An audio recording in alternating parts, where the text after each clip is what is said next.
আগেরকার দিনে কোরআন নিয়ে যদিও বিজ্ঞানীরা গবেষণা করতো না, এখন বিজ্ঞানীরা নানান বিষয় নিয়ে গবেষণা করে কিনা?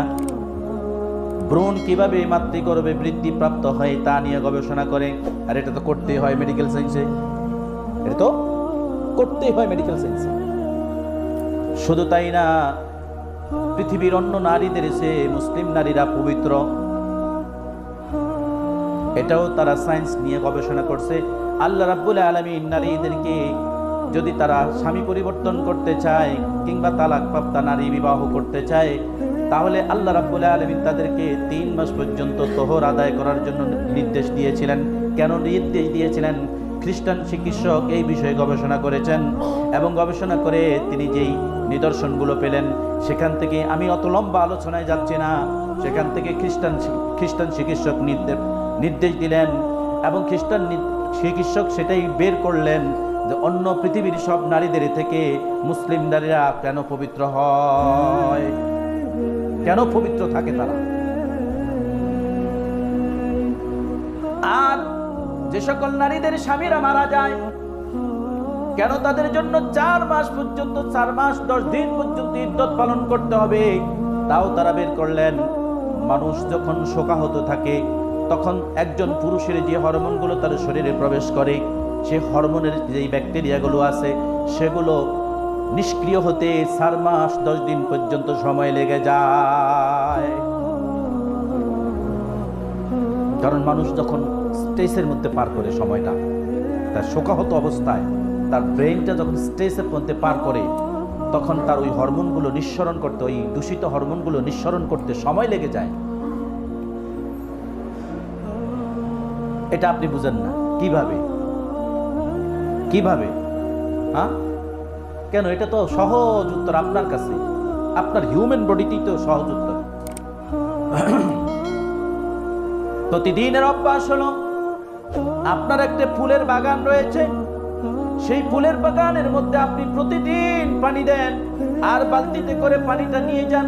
এবার কূপ থেকে উঠান অথবা কল থেকে পানি নেন, সেই পানিটা নিয়ে আপনি যখন কূপের কাছে যান, ফুল গাছের কাছে যান, হঠাৎ করে একদিন আপনার শরীরের মধ্যে মানসিক চাপের মধ্যে কিংবা ঘুমের কারণে কিংবা খাদ্য সংকটের বিক্রিয়ার কারণে, নানান কারণে হতে পারে আপনার শরীরটা একটু দুর্বলতা অনুভব করেছে, যার কারণে অন্য দিনের মতো আজকে বালতিটা নিতে আপনার সময়ের চেয়ে দ্বিগুণ সময়, একবারের জায়গায় 2 বার রেস্ট করে পানির বালতিটা নিয়েছেন।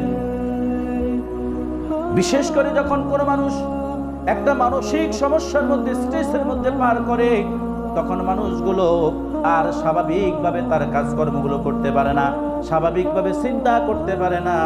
আল্লাহ রাব্বুল আলামিন এই কোরআনুল কারীম বড় নিদর্শন দিলেন। অতএব এই নিদর্শনের মধ্যে ওয়ামান ইউআদ্দিম শাআইরাল্লাহ, তোমাদের মধ্যে যারা আল্লাহর নিদর্শনাবলীকে সম্মান করে, ইজ্জত করে, আল্লাহ বলেন ফাইন্নাহা, সুতরাং তাদের জন্য এটাই তো, এই ইজ্জত করাটাই তো মিন তাকওয়াল কুলুব, তাদের হৃদয়ের তাকওয়ার এই বহিঃ প্রকাশ। যে আল্লাহ রাব্বুল আলামিনের প্রতি তাদের যেই সম্মান, আল্লাহ রাব্বুল আলামিনের প্রতি তাদের যেই ভয়, আল্লাহ রাব্বুল আলামিনের প্রতি তাদের যেই নিদর্শনগুলো, এগুলো তারা বহিঃ প্রকাশ করে। আপনি সেজদা দেন কার জন্য? এটাই আপনার তাকওয়া, এটাই আপনার তাকওয়া।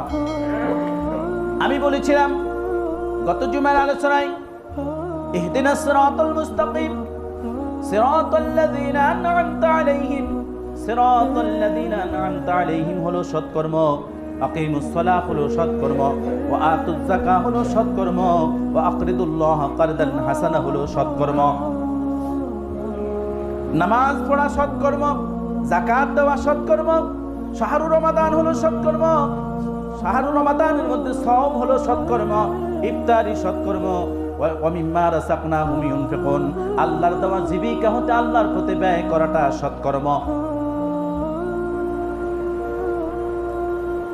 আপনি সৎকর্ম খুঁজে পান না। ধারাবাহিকভাবে বলেন আকিমুস সালাহ, নামাজ আদায় করাটা কি সৎকর্ম নয়? সৎকর্ম তো। ওয়া আতুজ যাকাত, যাকাত আদায় করা সৎকর্ম। ওয়া আকরিদুল্লাহ কারদান হাসানা, তোমরা আল্লাহকে উত্তম কর্জে হাসানা দান করো।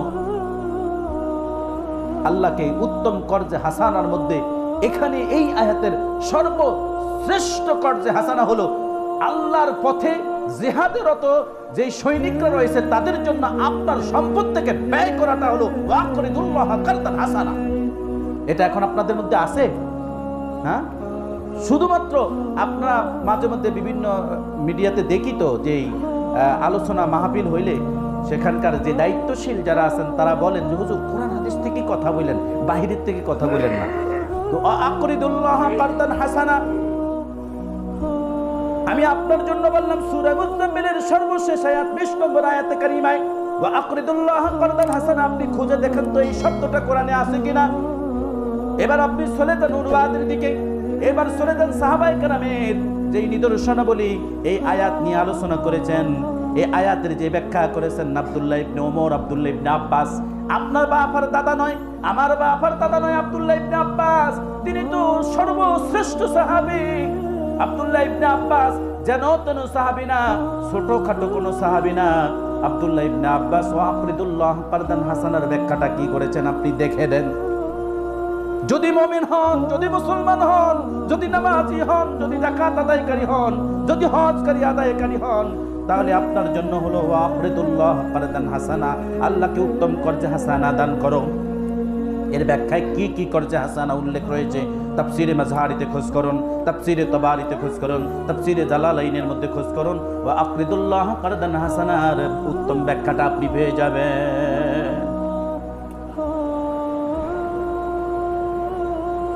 জিহাদ শব্দটাই তো নেই। যেদিন মুমিনের থেকে জিহাদ উঠে যাবে সেদিন মুমিনরা ইহুদি খ্রিস্টানদের দ্বারা জায়গায় জায়গায় লাঞ্ছিত হবে, এটাই চিরসত্য।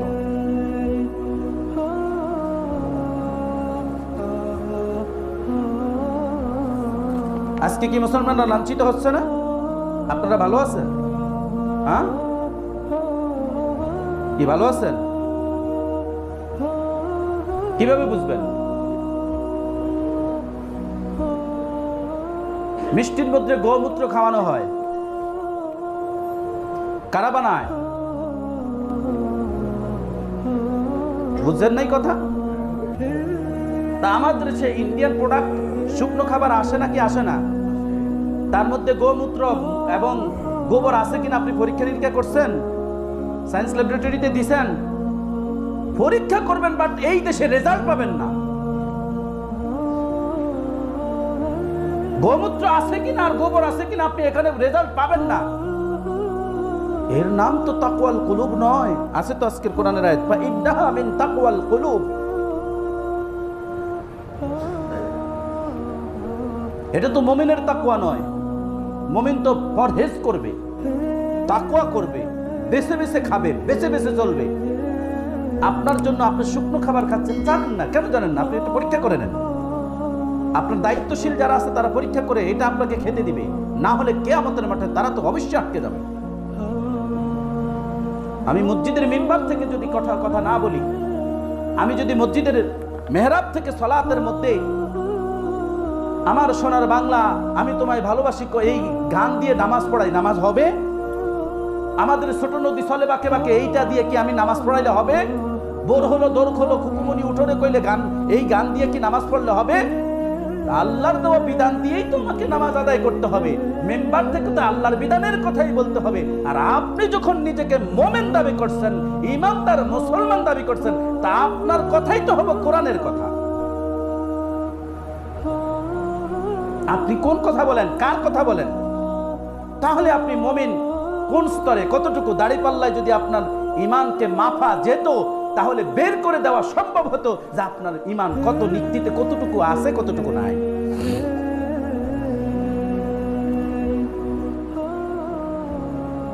তবে ওয়া আকিমুল ওয়াজনা বিল কিসতি ওয়া লা তুখসিরুল মিজান, এই দাড়িপাল্লা কিয়ামতের প্রতিস্থাপন করবেন নাকি করবেন না? কে করবেন? পৃথিবীতে এটা দেন নাই। আসেনি সূরা আর রহমানের মধ্যে, ওয়া আকিমুল ওয়াজনা বিল কিসতি ওয়া লা তুখসিরুল মিজান। আল্লাহ তাআলা কিয়ামতের মাঠে মিজান প্রতিস্থাপন করবেন। সেই মিজান প্রতিস্থাপন করার পর আল্লাহ সুবহানাহু ওয়া তাআলা আমাদের আমলনামা হিসাব নিকাশ করার পর আমাদের আমলনামা হাতে দিয়া বলবেন, ইকরা কিতাবাকা কাফা বিনাফসিকাল ইয়াউমা আলাইকা হাসিবা। আজকের এই হিসাবের দিনে তোমার আমলনামার কিতাবটাই তোমার জন্য যথেষ্ট।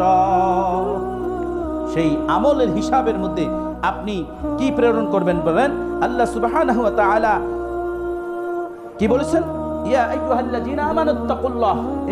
এই আলোচনাটা আমাদের শাবান মাসের প্রথম জুমায় আলোচনা চলে গিয়েছে। ইয়া আইয়ুহাল্লাযীনা আমানুত্তাকুল্লাহ, হে ঈমানদারগণ আল্লাহকে ভয় করো। ওয়াল তানজুর নাফসুম মা কদ্দামাত লিগাদিন, লক্ষ্য করে দেখো, লক্ষ্য করো। ওয়াল তানজুর, তুমি তোমার নিজের জিন্দেগিটা লক্ষ্য করো। কি লক্ষ্য করবে? নাফস, নিজের জন্য। মা কদ্দামাত লিগাদ, অর্থাৎ কবর জগৎ থেকে হাসরের ময়দানে আল্লাহ সুবহানাহু ওয়া তাআলার সামনে বাঁচার জন্য তুমি অগ্রে কি প্রেরণ করেছো, অর্থাৎ তুমি কি আমলনামা পাঠিয়েছো, কি নেকামল অর্জন করেছো, যে কিয়ামতের মাঠে কবরের জগৎ থেকে তোমাকে আল্লাহ সুবহানাহু ওয়া তাআলা নাজাতের ব্যবস্থা করে দিতে পারে। অগ্রে তুমি কি প্রেরণ করেছো, এই সব বিষয়গুলো নিয়ে হে ঈমানদাররা কাকে ভয় করো?